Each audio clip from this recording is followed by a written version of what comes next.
Welkom allemaal bij LinQhost. We wachten nogal wat mensen, maar goed, ja, weet je, deze mensen hebben ook een behoorlijk verhaal te vertellen, dus laten we maar gewoon gaan starten en wellicht komen er nog wat anderen binnen. Leuk dat jullie er allemaal zijn, nogmaals bij LinQhost. Ik wil vandaag een bijzonder programma.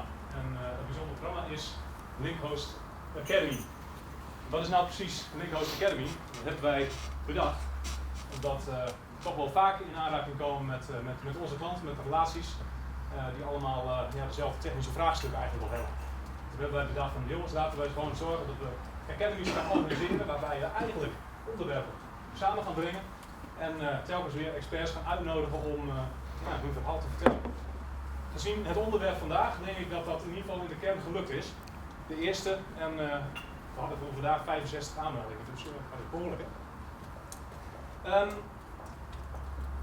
Voor vandaag hebben we uitgenodigd DataDog.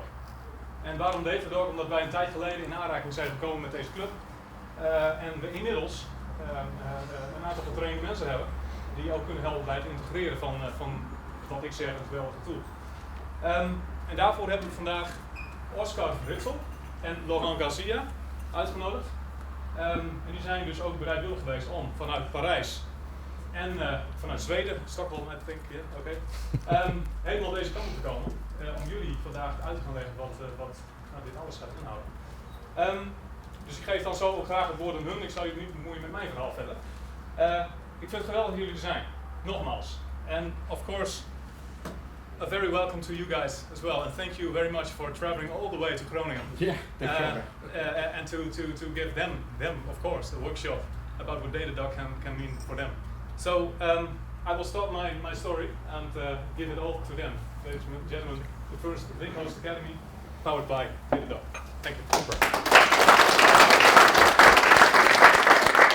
Thank you so much, Robert. Good afternoon, everyone. Are you okay? Are you happy to be here for the first ever DataDog and LinQhost Academy edition? Yeah? So did you take some coffee, tea, DataDog cakes? And once again, thank you, Robert, and thank you for your team today. So, my name is Laurent Garcia. Even if my last family name is Spanish, so in the fact I'm from France, as you can hear with my French accent. And even if Oscar came from Stockholm, today or currently right now it's snowing in Paris. So it's much more better to be here with you today.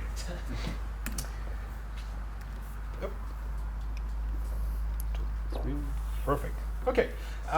So part of my job, so I joined DataDog a couple of months ago, so 8 months ago, to drive here in Europe what we call our alliances and channel business. So by alliances, it's mainly working with our top technology partners, along with some channel partners, and especially LinQhost, and that's the reason why I'm here today. But today, I will drive a couple of slides to give you some updates about DataDog, what we do, and so on. But I'm glad to co-host with you this academy today with Oscar. Hi, Oscar Ritzel. I'm a technical sales engineer at DataDog for the enterprise market. So I cover the Nordics and the Benelux. So I travel around here doing demonstrations, workshops, stuff like this. So yeah. Perfect. So before we kick off, so we can do our job, we can deliver the solution we provide at DataDog alone. So that's the reason why we decided a couple of months ago to team up with LinQhost. Just for your information, I'm also glad to officially announce to you today that LinQhost is our first partner here in the Netherlands so far who have the official DataDog certification. So 3 of their engineers, and some of them are into the room today, joined us in Paris a couple of weeks ago. So they spent 5 full days with us, and it was quite intensive from 9 a.m. to 6 p.m. And believe me, it was very intense, where they follow up our entire technical courses. So once again, thank you guys for that, and especially you. So that's the reason why we decided to team up to bring you the best ever monitoring and analytics platform. So what do we do at DataDog? So that's super simple. If you have only one sentence to reminder, is about the fact that DataDog is a monitoring and analytics platform for devs and operational team, and especially in the cloud age. We were founded almost 9 years ago, so it was back to 2010. we were founded to break down the silo. So what does it mean? It means that we want to bring together people who are coming from the DevOps, from the dev, from the operation, and from the business, so all together. That's the reason why for the last years, and it's a kind of reverse roadmap, if I can call it that. So as you can see it here, since 2010, so we bring to the market different stacks, different solutions, coming from first the infrastructure monitoring, then later on what we call the application performance management. Last year, logs, and this year what we call synthetics, which allow you to test remotely some browsers and APIs. So far, we have more than 1,000 employees who are located at a worldwide level. So we have 4 major offices. So of course our global headquarters, which is located in New York in the US, but also we have some people located in Boston, in Dublin, in Ireland, because it's our EMEA headquarters, and in Paris. Why Paris is about the fact that Paris is our second hub when it comes to research and development. So we have hundreds of engineers, developers who are working actively on a daily basis at DataDog to release all the different solutions. And the second hub is in Paris. The first one is located in New York. We are also pleased to have more than 7,500 customers, from very small startups to very large enterprise groups, and you will show it in a couple of minutes. So when I said that we are doing our best to bring together devs, ops, and business, so what does it mean? So as you can see it here on this couple of graphs, so I will not go one by one, but I just want to give you some highlight and some examples, especially when it comes to infrastructure deployment and process when it comes to release new applications. So as you probably be aware, and my gut feeling is that's the case in almost all of your companies today. So over the last years or even decades, the number of hosts, instances, applications grew massively. Why? It's because we are all living in a digital world. So of course it makes sense to have plenty of different online applications for your e-commerce website or any kind of applications for the B2C, B2B, and B2B2C businesses.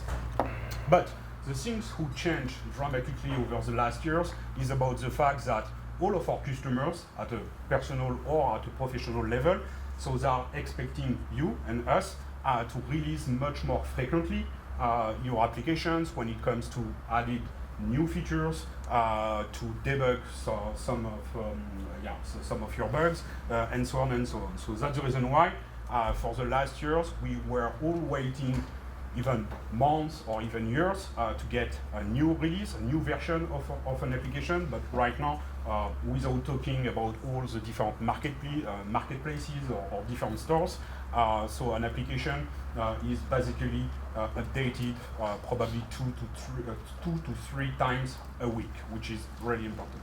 And that's the reason why we decided to provide to the market one unique application, one unique stack, which allow you to combine both monitoring, application performance management, and of course logs.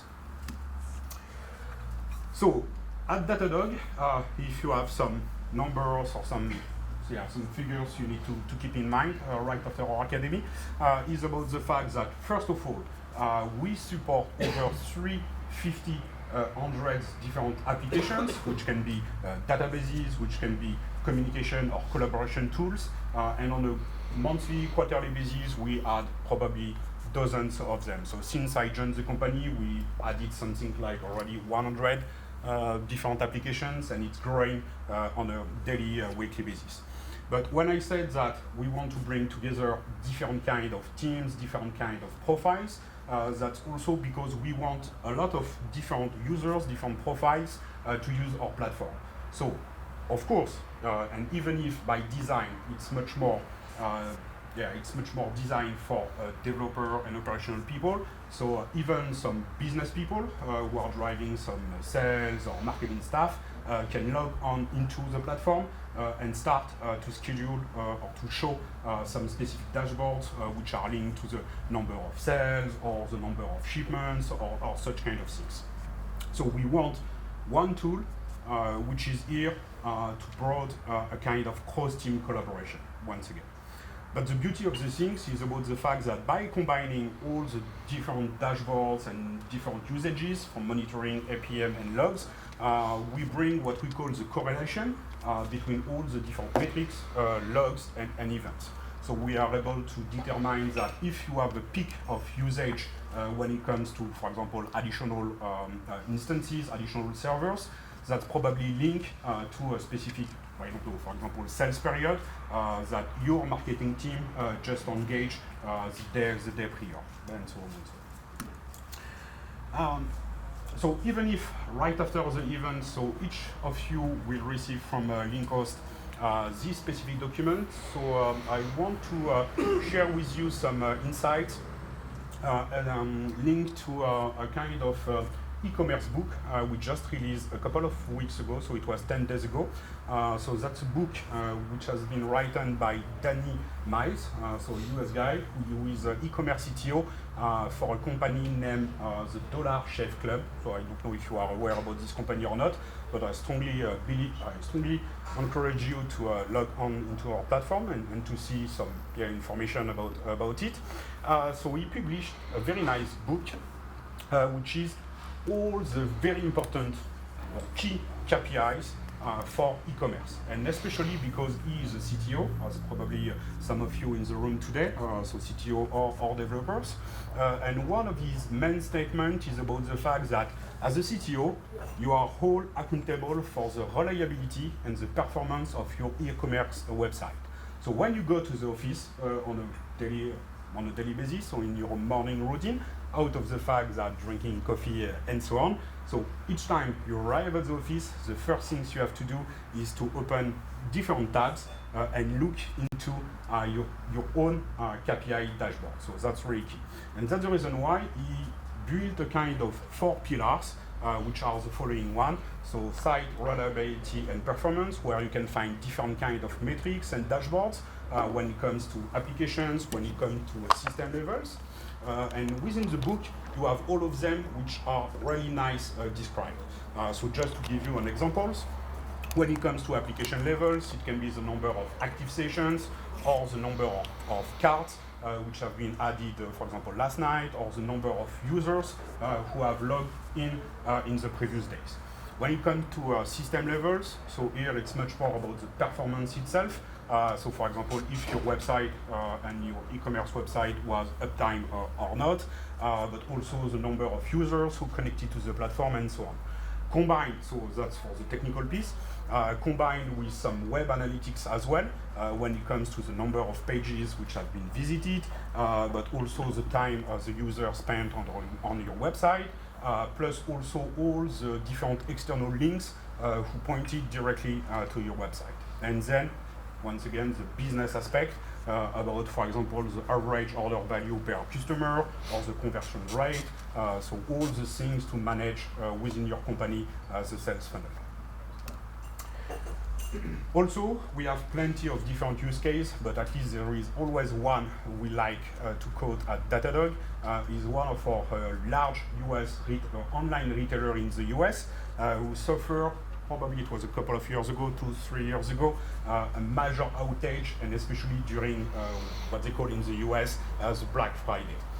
So they were not using DataDog at all before, but when it happened, just to give you some insights about that, so it cost them between 10 to 15 million of dollars in terms of net loss per hour when their system was totally down.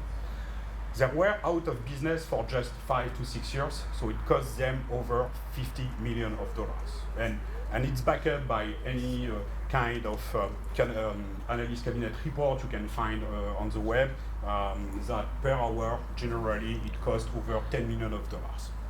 So they installed DataDog on the afternoon, and in a couple of hours, they were able to fix the issue and then went online. Of course, in that time, right now, they are proud to be one of our customers.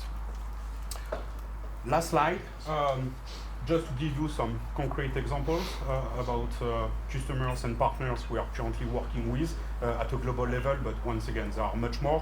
Of course, we are pleased to have some known companies. So here I'm thinking about Evernote or Bose or Zendesk, who are also one of our customers. But once again, so we have plenty of different customers worldwide, so thousands of them, which can work on the financial market, insurance, media, gaming, e-commerce companies, and so on and so on. And right now, I'm pleased to pass you the stage, Oscar. Thank you. Technical team. Thank you. So yeah, I'm cheating, so I don't need to speak as loud, but I hope you can hear me. Welcome. As I said before, Oscar Ditzel, that's my name, sales engineer. Just a quick raise of hands. How many here known about DataDog before today? Cool. And any ones who've used it as well beforehand? Okay, awesome. So I quickly, sorry, there's one more slide, but I wanna give it a cover of how DataDog works per se. Then we'll jump into a live demonstration and look in what we can do with DataDog. So DataDog, it's a SaaS solution, monitoring and analytics, and we have a tag-based data model. So we're not only ingesting metrics and logs and traces, but also all existing tags and labels that you have in environments, or when you do a database integration, you'll get additional tags about that, what kind of database it is, and so on. And we can use this to slice and dice the data, but also correlate the data. And there's two main ways on how we would integrate or ingest something.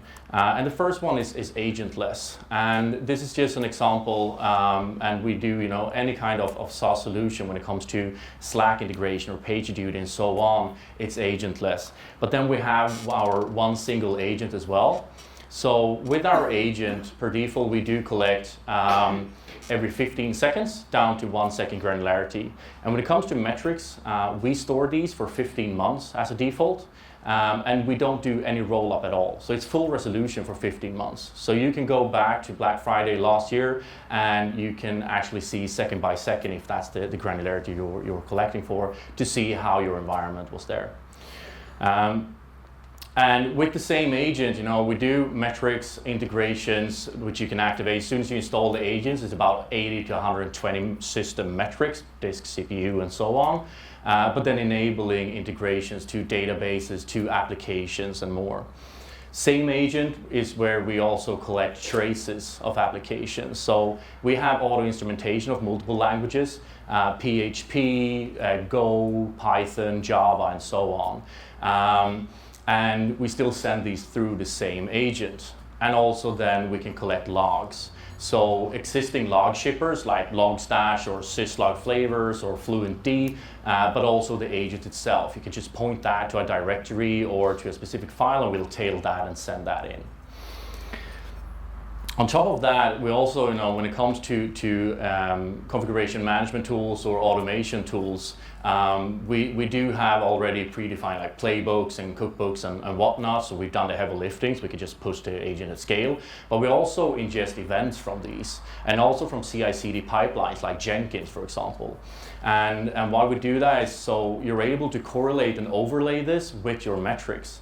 So if you do a code push, and you can see that at the same time the response time of your application might shoot through the roof, it's quite easily to correlate that might be the reason then. We do have customers who do automatic rollback of canary releases, for example, just based on these types of data, and trigger an alert in DataDog, trigger that to a webhook, and do an automatic rollback. And then when it comes to custom metrics, so we have ingestion APIs for logs, metrics, events, but also with our agent, there's a StatsD bundle with it. So we call it Dog StatsD because we've added additional information such as tags and so on as well, but sending in custom metrics. So we have, just like Laurent was talking about, business KPIs and so on, and getting that into DataDog as well to be able to correlate that with infrastructure, with logs and with traces. Laurent also mentioned we have synthetic tests. So we have synthetic API and browser journey tests. So when it comes to an API test, we have the ability, so you can send in an JSON payload, for example, and then verify the response you get back, the header, the body, and the response time, of course, as well. Choose multiple locations around the world and do that over and over again to verify that it's working as expected. When it comes to browser journey tests, I mean, that's of course a website, click here, click there, do logins and so on as well. And we record that easily through the DataDog interface, and we'll see that later on in the demo as well. But another thing there is that we also have the browser journey tests are self-maintained. So we do have many ways to ID each individual element and each individual step in the recording. So if there are some UX changes, it wouldn't necessarily break the synthetic test itself. We have some machine learning in the background as well. So let's say we have a login procedure that we are testing, and if we would change from login to sign in at the button and move that button around, we would catch that and just update the script automatically. So there's less maintenance of the synthetic tests and also fewer false positive alerts.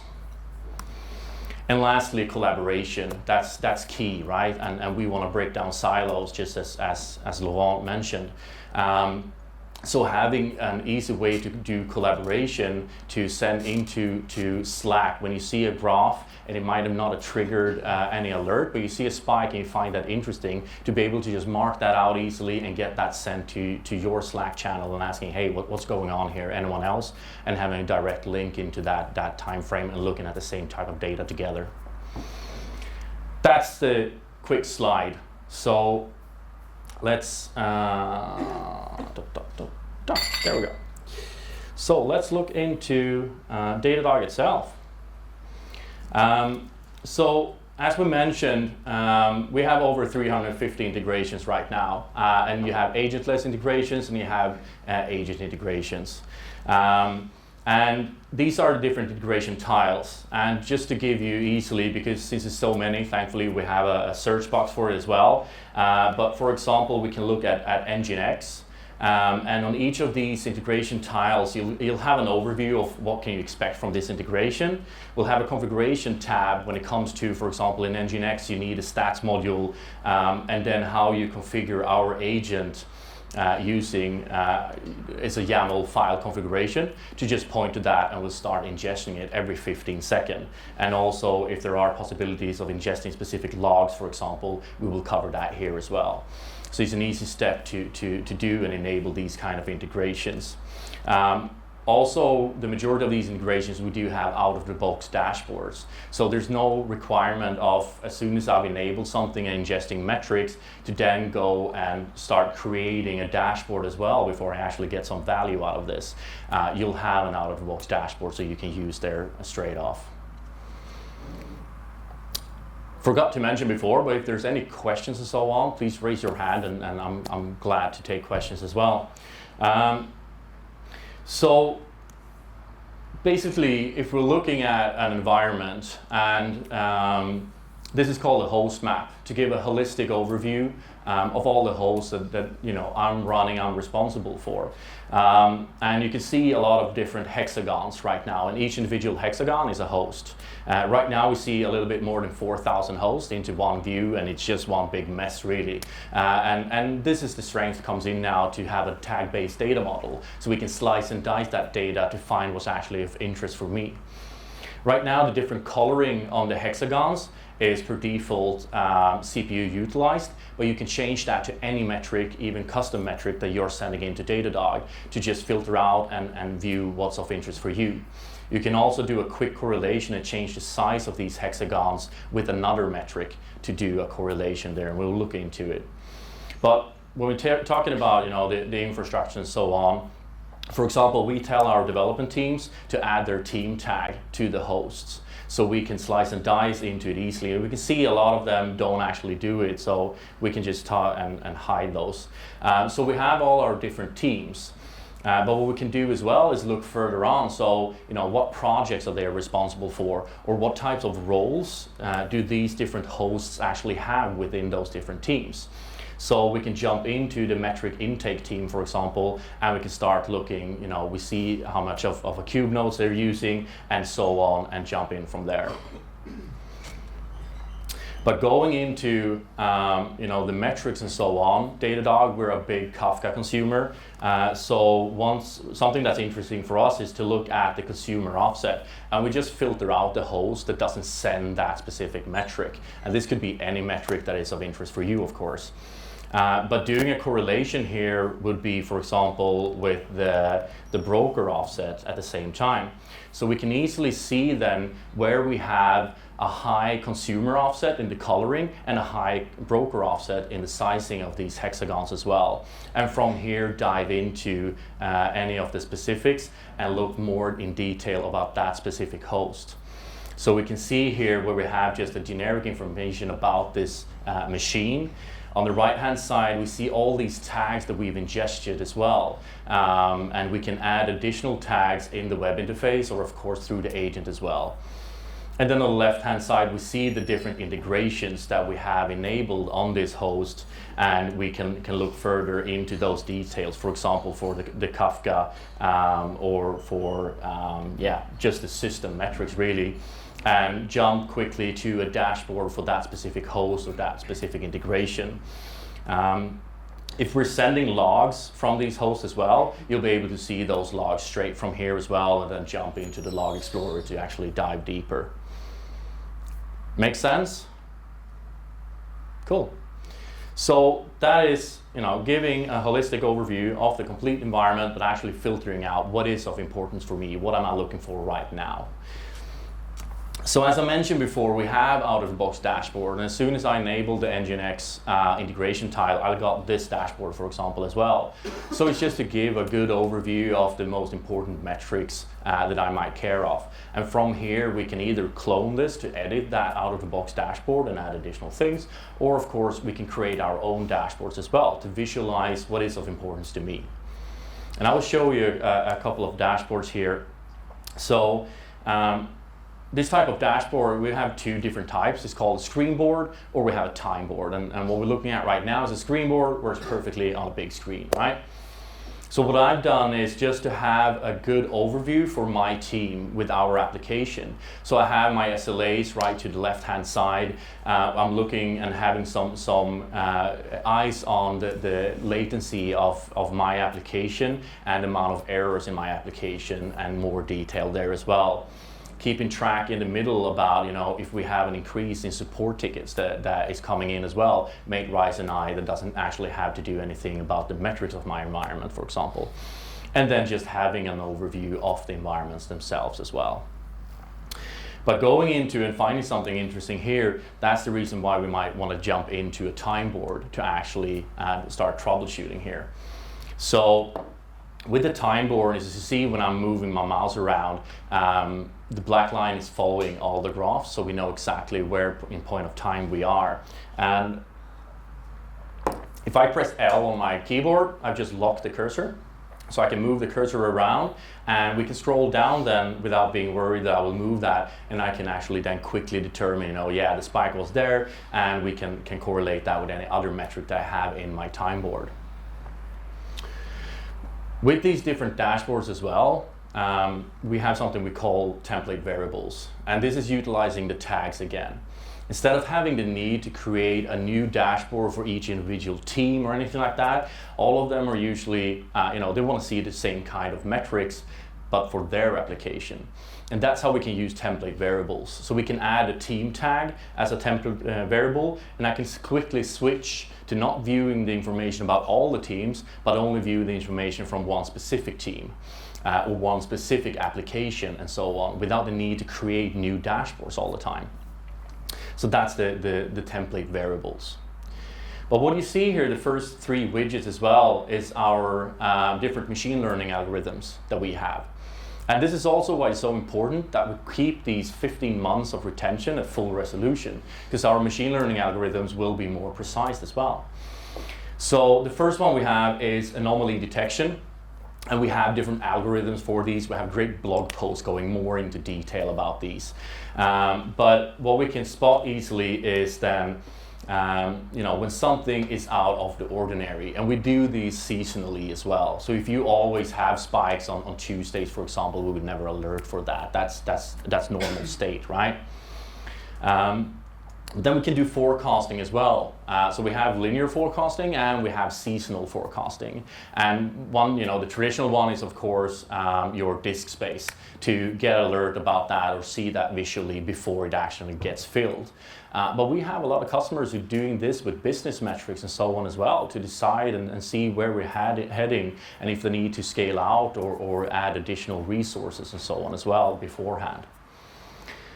And lastly, we have outliers. So a way to explain that, I would say, is to find the black sheep in a cluster.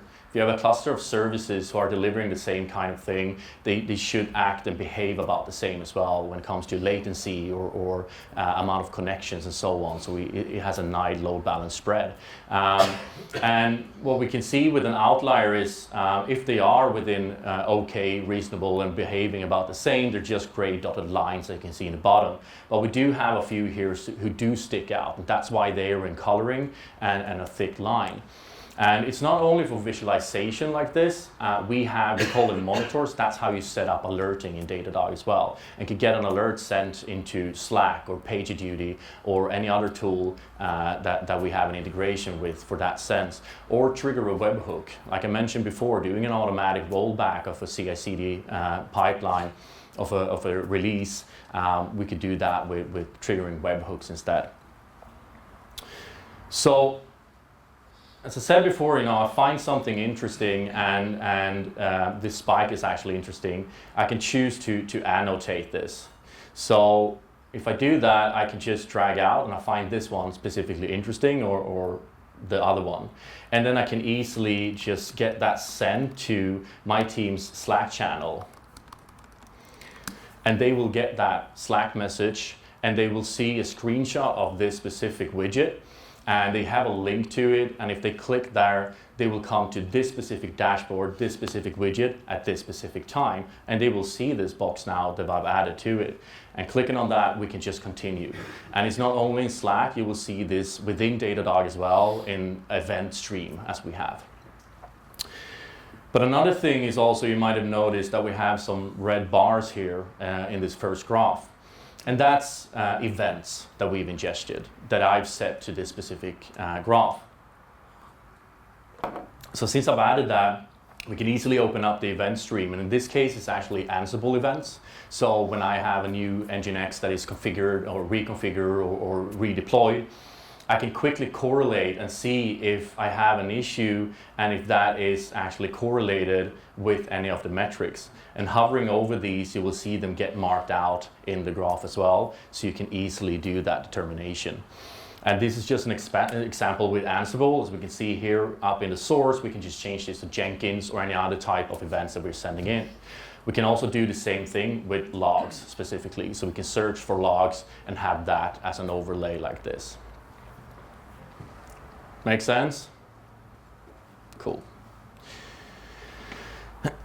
So further from that, as I said, we're not only slicing and dicing the data with the tags, we're correlating with it as well. So I can easily look here at my web store latency or response time, and I can quickly view, for example, see the live processes running on my machine. And get that. So we have it's updated every 2 seconds when you enter that page. And you'll see the processes itself. You'll see which PID they have, and you'll see which user has executed them and what resources they are using in memory and CPU per process. So just jumping and only viewing then the related processes that has to do with my web store application. Or we can jump to the host dashboard that we were at and just viewing the hosts, which has to do with this application. Or we can take a look at the logs actually generated from here. So going into there gets us into the log explorer. And I want to keep your attention up here to the right-hand corner. That's the global time. And right now it's only 80 seconds, and it's where I clicked in the graph. So we're only viewing the logs that actually were close to where I'm clicking, because that's what's of interest, right? But then again, we're also filtered out, so I'm only viewing the logs that has to do with my web store service. So we don't use any advanced query language or anything like that to be able to search and filter through your logs. We do that with filters and using facets on the left-hand side. So that's all tags. So we have filtered out the web stores, but we can just quickly view all the errors instead and do that for the last 15 minutes. So we quickly have just all the errors that has to do with my web store. And I might, think when I'm scrolling through here, there might be some patterns to these. But we can also actually look specifically at patterns in your log. So if we have repeatable error messages in this case, we can quickly find those, and we have them sorted as well. So I know the priority list perhaps. And then quickly just get all the logs that has this type of error. So we actually do separate ingestion and indexing with our logs as well. And what that means is you don't need to index everything that is sent into DataDog, but you can still utilize these who are ingested. So we have customers who are sending in all their debug logs all the time, but we have exclusion filters. So they're excluding 100% of those and not indexing, because that is really where the bill builds up, right? But play with the idea that we have a customer who's calling in and they have an issue and we need to troubleshoot that. So we can switch to Livetail. And Livetail will show you all the logs coming in right at ingestion, before any exclusion filters, before indexing. And we parse the logs at ingestion. So being able to see all the debug logs here when we're troubleshooting, and we can of course continue to filter further to just show the error logs or just show from a specific host. But if I'm clicking on any of these logs, we pause the flow and we start seeing the log actually. And what we get from this is not only the log message as we can see here, but we get additional information. All the tags that has to do with this log message from all the different integrations that is enabled here. So we can see from which team is responsible for this and so on. But we also know which host is actually sending this in. And I can just easily filter it out, so we only get the logs now from that specific host. Or we can jump to the host dashboard, for example, to view the metrics of that host. We can see which, all the information that has to do with these. And since it is a service as well, and we have APM enabled on this one, we can easily go to the APM service page and then start viewing the traces and so on from this as well. Make sense? Cool. So that takes me to the next step and talking about APM and seeing traces of these. So this is called a service map. And this is to show the relations between my different services. It could be microservices, like in this case, we have the front end, we have the back ends, we have the databases, and seeing the dependencies of them. So as I mentioned before, we do auto instrumentation for multiple languages, but we also support manual instrumentation, which could be in hybrid between the automation and just a few spans or some specific library that we don't have auto instrumentation for. We also support open tracing. So you can use that as well to get your traces in. And as soon as we get the traces, we create this service map for you. It's done automatically. There's no configuration here or creating this manually. So we can see the different services, and they're actually clustered a bit together here as well. And that's because these are the ones who speak mostly to each other. But this is kept up to date automatically. And it's a great way to find hidden dependencies, for example, or traverse an outage, or just for onboarding. This is what you're responsible for, this service and these dependencies. Or cross-team collaboration, when we have a DBA team and we can look at the same truth together. So if we click on one of these, we have some options again to jump and view the related logs, related hosts, and so on. But we can also inspect this service. So we start seeing all the downstream and upstream dependencies. And in this case, we can see we have an alert on our MongoDB as well. We can expect that. And then we'll see that we have another upstream dependency on this database. And that one actually has another downstream dependency. So it's very easy to drill down and actually troubleshoot and see the relations between the different services. But going from here, we can view the overview of this service. So I'm looking at my web store service right now, and at the top what you'll have is the key golden metrics that are recommended by Google's SRE team to keep an eye on when it comes to APM. So we have the total amount of requests and errors in our application. We have the latency of our application as well, presented in multiple percentiles. So it's not only the worst performers or the best performers that we collect traces from, you'll have a fair representation of all your users. And then we can see what kind of errors we have, but also where we spend our times between these different microservices. So if I see a steady increase from the database, for example, it might be a bad query or some resource issues for that. Scrolling down, we can see all the different endpoints to our service, and we find these automatically for you as well. We can, of course, sort these based on these metrics, and going into one of these endpoints, we start seeing the same overview key metrics, but just for that specific endpoint. And then going further down, we'll actually see the traces that we collect. And opening up a trace, we start seeing a flame graph of that request. So to the far left-hand side, that's when the user request came in. And then we can see how we traverse through our different dependent services or databases and the queries we're making. And then on the right-hand side, that's when they got a response back. So what we can do here, and you see, is different colorings, and that's the different services. So for example, just quickly finding my user database, I can actually see what kind of query I made towards it. So we have that we've done a selection here, and we do obfuscate uniqueness, like the token, for example. But also, if I have an error in it, we'll be able to see that error message, and we'll see the stack trace straight in the browser as well. So we can troubleshoot the code if we actually have an error. But again, we collect so much more information. It's not only the traces, it's about the system it's running on and the logs and so on as well. So I can get additional information about this specific trace. So I have more from our tags, knowing which team and so on again. But I also know exactly when I collected this trace, and this is a recent trace, so that's why we're really in the far right-hand side here.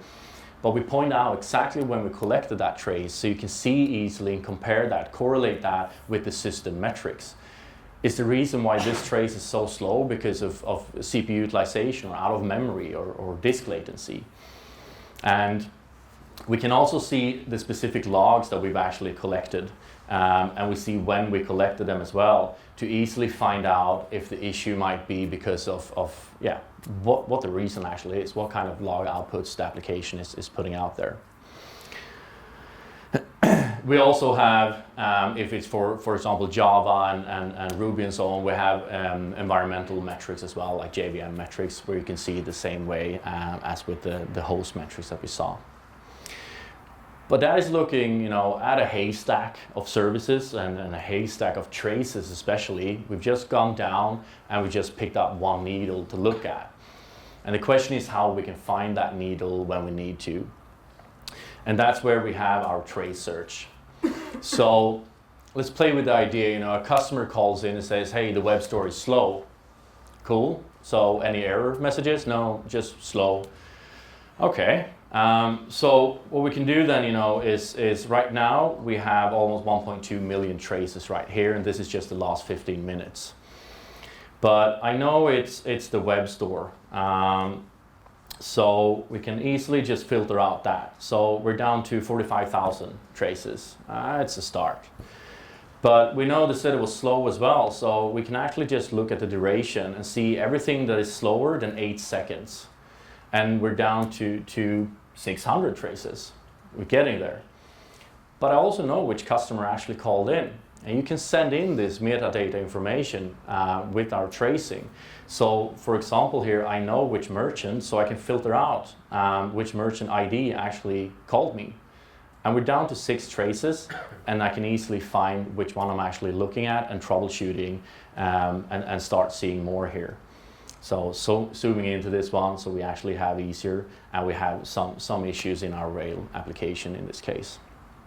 So that's how we can filter and we can search these traces as well to find what is actually of importance for me. On top of that, we also have what we call watchdog. So watchdog is anything that is an anomaly with your application. These application metrics we've been talking about, without any configuration, this will just exist there and just point it out. You can get an alert sent to you that a watchdog has found something, but you can always go into watchdog, as you'll find up here, and viewing this as a news feed. So it can be anything from that the latency is up to the amount of error messages is up.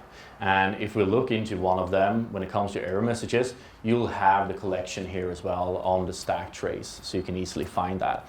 So watchdog is great to find maybe the unknown unknowns. I haven't set up a monitor on this, but here we have it, and maybe I should take a look at it, and we can utilize it further on.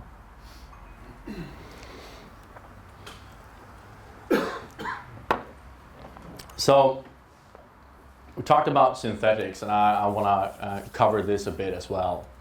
So as I said, we have two different kinds of synthetic tests. So API tests and browser journey tests. When it comes to an API test, this will be a horrible example because this is not an API, but we have an address. We can choose from which locations to do this over and over again, just Europe for now, and then how often we should do this as well. Then we can test the URL. And as you can see here on the alert condition, we started filling those out automatically already based on the response we just got right now. So we can see what we sent in, but we can also then add additional alerting conditions just based on the header that we received back. So I can check the content length, for example, and we've just added that now. And then, if we have it, pretend this is JSON, right? So we can verify the body as well. So we can just copy paste that. We have a body, and it should contain this specific phrasing or any word. So we can see here that they passed. If we would get 403 instead, it would fail because that's not the response, right? And then doing that over and over again and alerting a team if anything is wrong. So it's a very basic example here, but of course we do support multiple posts and so on. So you can do and send in JSON payloads and verify what you want with your APIs. When it comes to browser journey tests, as I said, we do these within DataDog platform. So basically same here, we have an address, give it a name, what type of device I want to try this from, and then again, what locations I want to test and how often. Then we can save the details and start recording the test. So we have a Chrome plugin, I've already installed that, and that's all that is required to be able to do this. I'm able to open this up to a new window, or if I shift click on this open in a pop-up, we'll open it up in incognito mode, so we get these cookie pop-ups and so on, so we can actually record that as well. All we need to do is to allow that extension being loaded in incognito mode as well, of course. But basically, we just need to start recording. Click that button, and we click away. So we've just added a step now to click on the customer's link. And then we can go down and we can click on something else. And that's how easy we add steps. From there, we can also add assertions to verify that an element is there, to verify text is there or not there, and so on. We can utilize variables and credentials that you can store at DataDog securely, so you can do login methods as well and really verify all the steps. And as I said before, it is self-maintained as well. So if there are some changes, of course, replace the whole website, it wouldn't continue to work. But doing some changes in that way wouldn't break these tests. We would understand it and update this recording automatically. So looking at these tests, we have an API synthetic test that we're doing here. If we're doing APM as well, we'll be able to see the traces here. We should have traces on one of these. Okay. So you would be able to see the traces here if we're doing APM. But of course, you know, the network performance of them, and then the traces from the front and back end as well, you know, generated by these synthetic tests. Looking at a browser journey test, I set up one towards LinQhost yesterday. And this is a great example just to show you as well in real life. So something dramatically happened, it changed, and it changed a bit more than I was expecting. And that's completely fine, right? So I got an alert, but I wanted to let it be so we can look at this together. So looking at, you know, one of the tests that are successful, just to show what I did. So we're at the main page, right, and loaded that. What I've added now, you can see the steps here right at the top. So what I've done is just to hover over that link, so I actually get the menu up. And then we click on that link. And then we have to verify that we have our security certification. It's still on the website, that's perfect. And then we jump to the next one. So we look at products instead, hover over that, go into WordPress, and then I want to do an order. So I have this form, and I've actually added my name first. We have last name, we have the organization, and an email, and then we can verify, you know, even those processes as well. I was kind enough to not click the order button as well, or that would be a mess. But that's how we can verify. And on each individual step here, we're just looking at the screenshots and what happened and where it happened. But at each step, we'll see the resources that was used here as well. Or in the case, if I would have set up APM for this, I would be able to see the traces generated from these steps as well. But taking a look then at, you know, we had an issue. So I got an alert, and I could easily see that that wasn't there before. So that meant I couldn't hover the menu, and I couldn't click on it. So it broke, and that's it. So we stop. We don't continue. So let's fix that. So we edit this recording, and I can see all the steps that I added before yesterday here, and all the input I've put in. And being able to get this, shift click. Have you just removed this? Ah, there we go. So I'm in incognito mode, so I get this up and running again. So I can start recording. And yeah, we're at the bottom, so we can see this. So I just want to click to remove that. So we just added that step now. But it is at the bottom, but that's all I needed. So we can stop the recording, and I can just drag this up. So we just have it at the top instead, and that's the first thing we do. We save and quit, and we're done. Now this will work again. So we can run the test now, and of course it'll take a little while, and then we'll be able to see the results again. But that's how we do the synthetic test. Instead of having to script them or anything like that, it's just click and have fun, really. And we've seen that our customers, it's not only the front or back end developers anymore who's setting up these synthetic tests, it's the marketing department, it's the UX team, because it's that easy. Lastly, just quickly talking about monitors. So you can set up a monitor on multiple different ways. We can just verify that a host is alive or not. We can, of course, do static thresholds. They're great. But they're not always great. And getting false alerts and you know, stuff like that. So we can use our machine learning algorithms instead to reduce alert fatigue. So only alert if it actually is something odd that we didn't expect, right? Or find an outlier in our cluster. Or a forecasting, getting an alert a week ahead before the disk is full, so I actually have time to do anything about it. And more, of course. We can base them on Watchdog, as I mentioned before. We can do that on the APM metrics or the logs that we receive. We can also do composite monitoring. So we can tie multiple monitors into one and verify them. So this, and that need to be triggered an alert before I actually trigger this composite monitor. And that is to be certain if I have an automatic rollback set up with a webhook, I want to do some more, verifications that there's more issues here than only the response time, for example. And that's what I had planned to show you in general through the demo system. Any questions, any thoughts at all? Yeah? When you showed us the use case through the website, like the client who called us, says my website is slow. When we looked at the trace, it was actually pointing at your shopping controller or something like that, like the actual code? Or was it like from the log where it mentioned the code? Or do you actually link your code repo, like your Git repository, to your trace?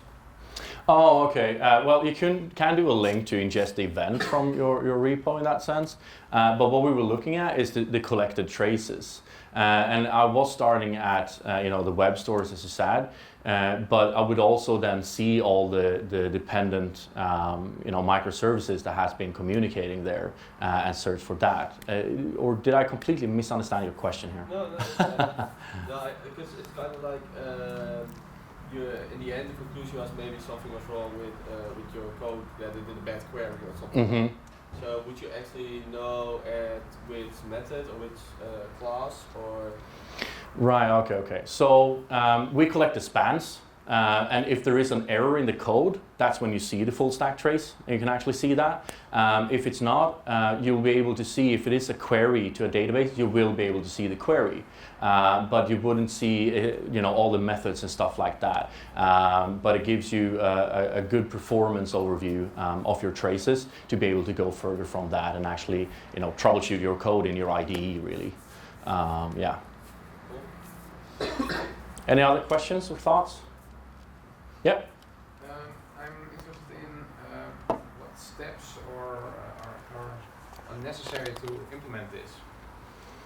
Is it just installing like the DataDog client and set it up with a correct authorization key for the platform and that's it, or? Basically, yeah. But of course we need to go into details. What is it that you want to do? But the agent itself, the installation, I didn't show you that, but there's a one-liner for all these different operating systems and so on. You'll have your API key all there already. So you just need to copy paste that into terminal, press enter, and we start sending 80 to 120 different system metrics. Now, do we want, MySQL integration? We need to enable that in the agent. So the configuration file is already there for it. We have the steps in the instructions if we go to that integration tile, to create a MySQL user with the correct permissions that we can use with our agent. Flip that, restart the agent, and we start ingesting all the performance metrics for MySQL, for example. And going further then, if we're talking about tracing, so when it comes to PHP, we have a PHP extension to do auto instrumentation. So we have instructions for that as well, PHP FPM or so on. And then we'll do it in that method. If there's any other languages, we have the auto instrumentation for multiple of them, and of course they are a little bit different depending on the language. With the Java, it's at bytecode level, and you'll do that with the Java agent. For Python, we have a Python library as well, pip install, run that before your application, and we instrument it. Those per default will send it to the local host agent, and that agent will send it to us. But in general, yeah. Follow-up question? Mm-hmm. You showed us the question from the client, whether it's slow, and you mentioned we know the client ID. Yeah. How did you know that? Well, he called me. Yeah, but how did you add something to your agent in order for it to tag a session? Yeah, so you can add additional metadata to your traces to be able to do that. So that is what we've done there. So when we get these requests and we see that merchant ID, we'll send that in as well in the tracing. So that's where we're coming into, just running the tracer itself. You wouldn't have that necessarily if it's not in a well-familiar framework that we have support for. But then you can do a hybrid instrumentation there, so you can manually instrument your code as well on top of it, and you can add additional meta span tags and so on. You would do that in your own application code? Yeah, okay. yeah. And we have instructions for it, of course, how to do it. Do you have some sort of like library for that which can be used for like use Composer to install the DataDog API library, whatever? Yeah, we do have those, and from different languages and so on as well. And when it comes to our APIs, we do have a Python library for it and so on as well. Yeah. Because that makes it way more interesting if you add all the metadata. Absolutely. And that's how we usually see with our customers. Start off, you get this is great. Yeah. Now, well, I came to this scenario, I want to filter on my customers. Well, you can do it this way and add additional and work from it and make it perfect in the long run. Cool, thanks. Yes? Is it possible to give your customer access to a small part of the application of DataDog to, for example, the setup page of the testing part or something?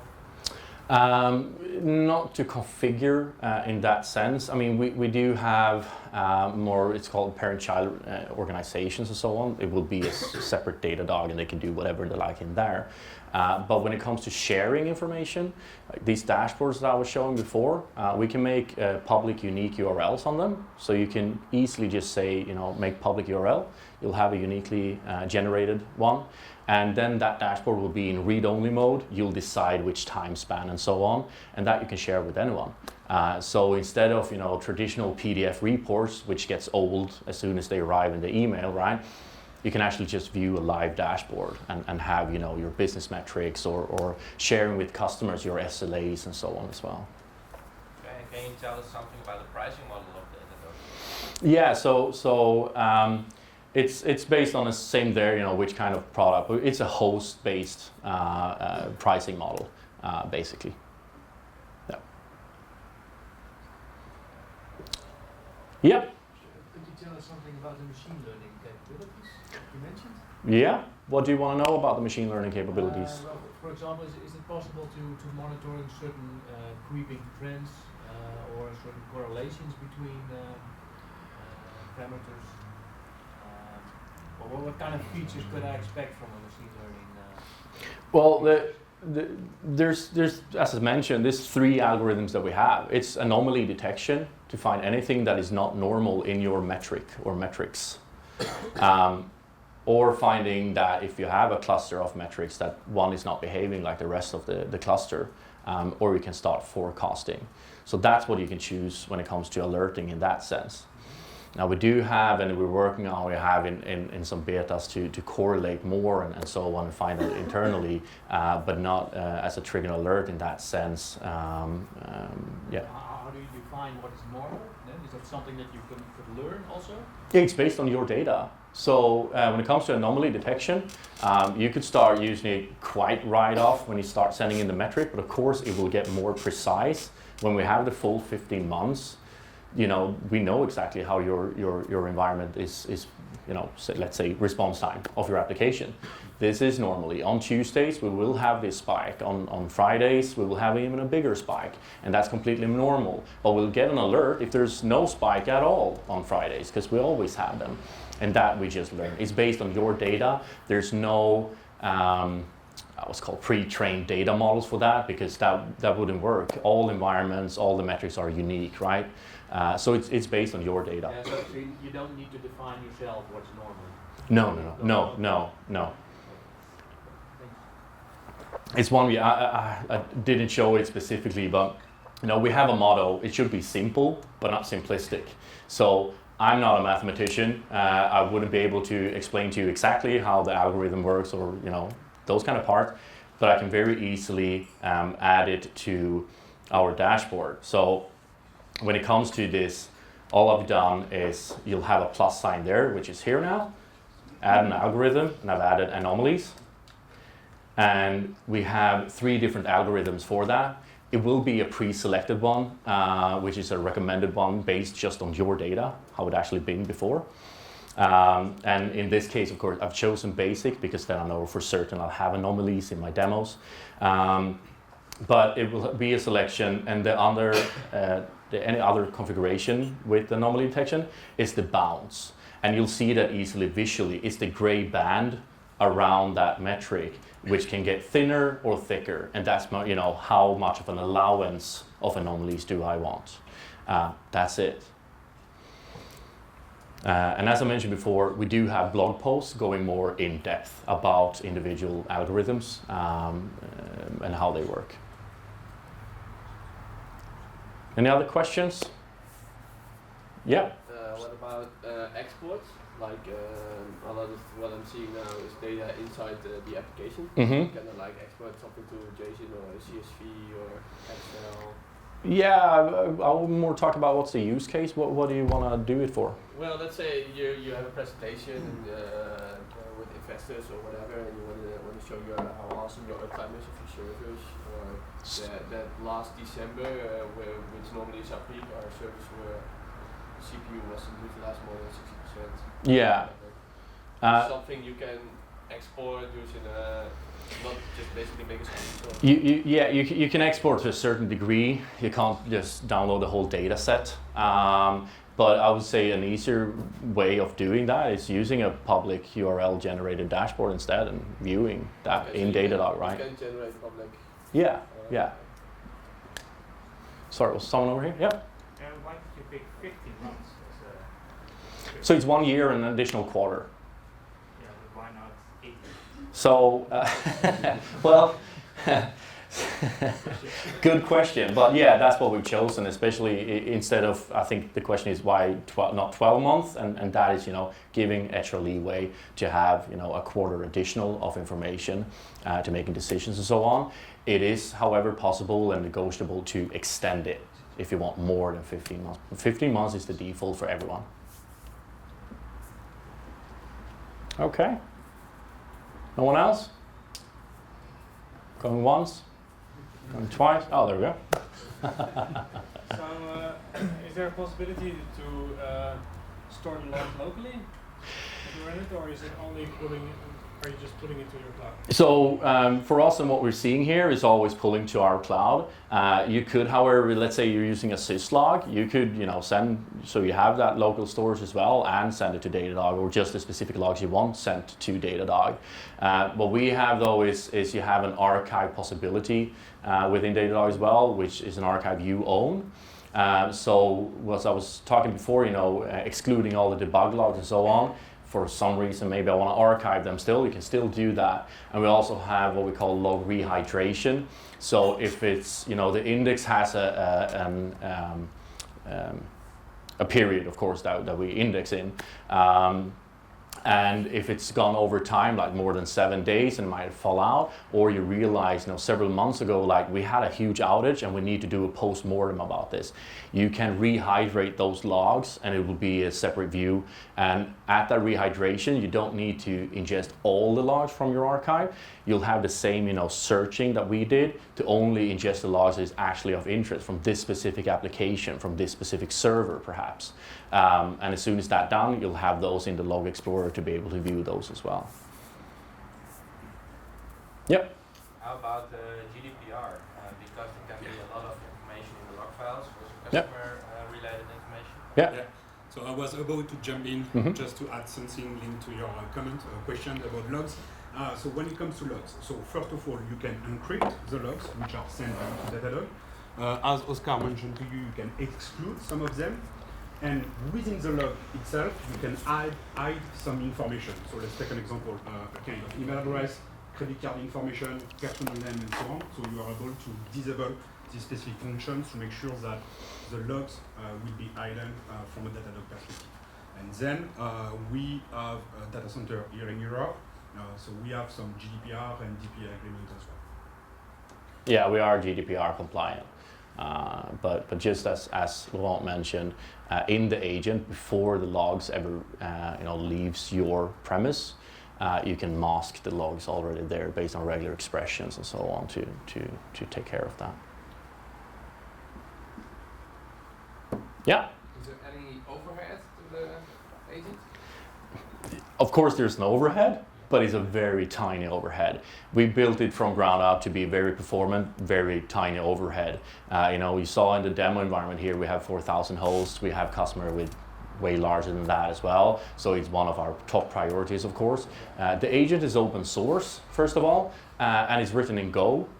So there's very low overhead to the agent. But of course, then again, we're talking about, for example, if you enable a MySQL integration, you can do custom queries with these as well. If you like a specific metric from your database, for example, if you do a bad query, man, that's that regardless of our agent, of course, or your application. But other than that, it's very low overhead. I think 3% or something like that. I'm unsure right now, but it's low. It's really low. Cool. Well, thank you for listening. So, okay, no more questions.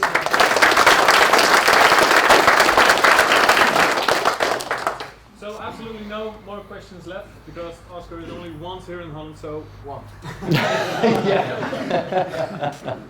I can imagine this can be used in production environments, but what about using it locally, like when you're on a local development environment, Docker or something, or Vagrant?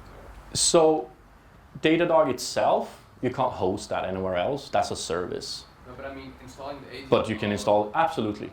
So we have a lot of customers, they're prod, definitely, but also they're in dev environment, their staging environment, testing environment, to be able to track and correlate that with Jenkins or anything like that.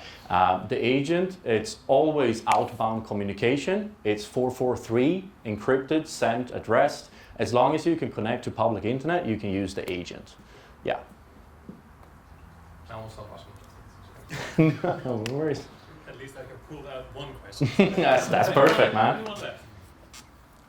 Nobody. Okay. Wow. Thanks for your training, for your workshop, of course. And just a little bit of feedback. What do you think of the application like DataDog just presented? Somebody. Is this something you can use for your applications, for your everything you do? Yeah. We use it. We use it now for, I think, since we came to you, LinQhost. Yeah. We use it. So yeah, it's a brilliant tool. We used it on our previous host as well, and it gives us. We can even see issues rising, issues coming, load of the database going up and going down, and stuff like that. So. Do you use all the tools you saw today? Yeah, I think we don't use APM. Yeah. Because we're on mostly PHP stack right now, and APM is only recently added, I believe. So maybe we can look into that, but for logs and processing, it's great too. Yeah, also on postmortem, it's very easy to find out what went wrong and find out how to prevent. That's mainly what it's about, and that's mainly why we use it for. We use it to prevent outages and to prevent issues from really becoming big issues. And that's really what we need, and that's what we found with LinQhost as well, because they adopted it. And now we're sharing our DataDog dashboards with LinQhost, and they're helping us and we're helping them. It's cool. Great. Thanks. Cool. Anyone else? Right. I'm wondering what's your role in it and what's the role of DataDog when you want to use the application? Yeah, well, the whole Academy part is not by selling DataDog. It's about giving you the knowledge to perhaps use it in any way you can. What's our role in it? We are a managed service provider now and an integration partner. This means we're not selling only licenses, but we actually can help everybody to integrate this whole DataDog thing into your workflow, your systems, everything. So we can help with building the dashboards and whatever you saw today. So that's our role in this part. And by having a managed service partner agreement with DataDog, every dashboard you have will be integrated in our panel as well, so we can easily help you if you face any problems or need additional service. Okay. So this was it. Yeah. Thank you. Travel to Holland? Absolutely. Yeah. Absolutely. That's great. Well,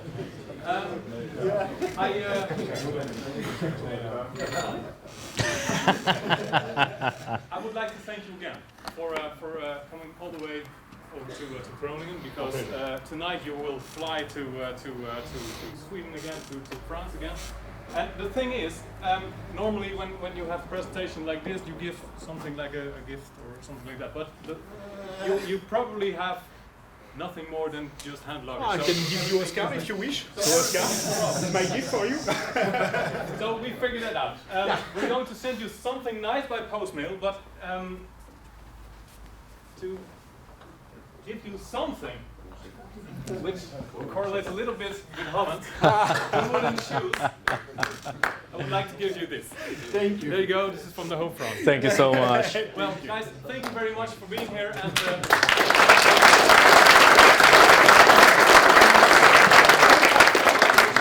Dutch again. Sure. Yeah.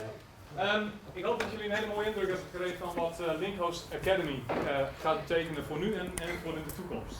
Jullie helpen om dit soort informatie van uiteenlopen categorieën om naar terug te brengen. De volgende keer zal waarschijnlijk een andere locatie zijn, want het was een mooie integratie met wat we hierna willen gaan doen, een drankje en noem maar op. Maar ook een locatie waar misschien het klimaat een beetje gericht wordt. Dus dat zal wel staan. Maar het is vrij warm, dat klopt. Dank jullie wel voor jullie komst. Met name, niet alleen de mensen uit Groningen, maar Utrecht, Amersfoort, Haarlem. Ik heb ze overal vandaan zien komen, dus dat is allemaal de moeite waard om hier vandaag te zijn. Dank jullie wel voor je komst. En dan houden jullie op de hoogte van de volgende LinQhost Academy. Wat is het thema voor de volgende keer? Zijn we nog niet over uit? Word je over geïnformeerd? Dat vind ik dan weer een moeilijke vraag voor het einde. Ik wou juist positief afsluiten. Dank jullie wel.